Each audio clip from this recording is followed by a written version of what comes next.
નમસ્કાર, એશિયાના સૌથી જૂના અખબાર મુંબઈ સમાચારના ડિજિટલ પ્લેટફોર્મ પર હું છું આપની સાથે મૈત્રી।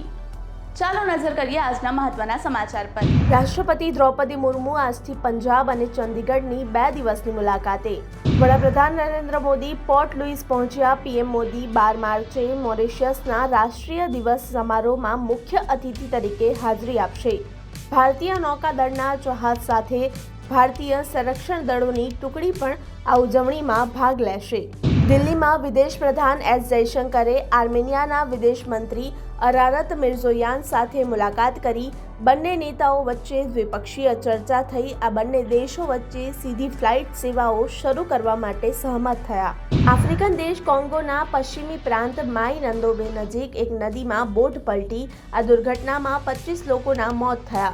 બોટમાં મોટા ભાગના લોકો ફૂટબોલના ખેલાડી હતા, જેઓ મુશી શહેરમાં મેચ રમીને પરત ફરી રહ્યા હતા।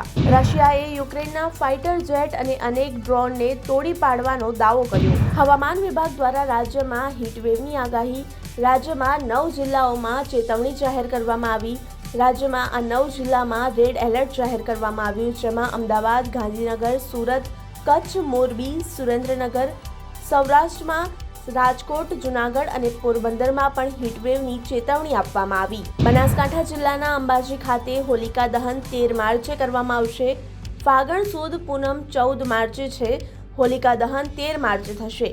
આ કારણ એ છે કે પૂનમ 2 ભાગમાં વહેંચાય છે। પૂનમ 13 માર્ચે બપોરે શરૂ થઈને 14 માર્ચે બપોરે પૂર્ણ થશે। દૂર દૂરથી પગપાળા ચાલી આવ્યા ભક્તો। કાળિયા ઠાકોરના દર્શન કરીને ભક્તો ઝૂમી ઉઠ્યા। હોળી ફૂલડોલ ઉત્સવને લઈને ભક્તોની ભારે ભીડ જોવા મળી। દ્વારકામાં હોળીને લઈને મંદિરમાં ફૂલડોલ ઉત્સવ યોજાશે। ફૂલડોલ ઉત્સવ પહેલા મોટી સંખ્યામાં દ્વારકામાં ભક્તો ઉમટ્યા। ગરમીને લઈને અમદાવાદ મહાનગરપાલિકાનો એક્શન પ્લાન। સવારે 11 થી સાંજે 5 વાગ્યા સુધી ટ્રાફિક સિગ્નલ બંધ રહેશે। બીઆરટીએસ અને એએમટીએસમાં ઓઆરએસનું વિતરણ કરવામાં આવશે।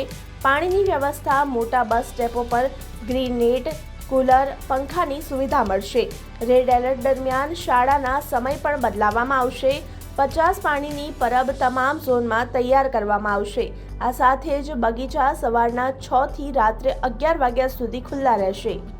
આવા જ ઇન્ફોર્મેટિવ વિડીયોઝ માટે આપ જોડાયેલા રહો મુંબઈ સમાચારના ડિજિટલ પ્લેટફોર્મ સાથે।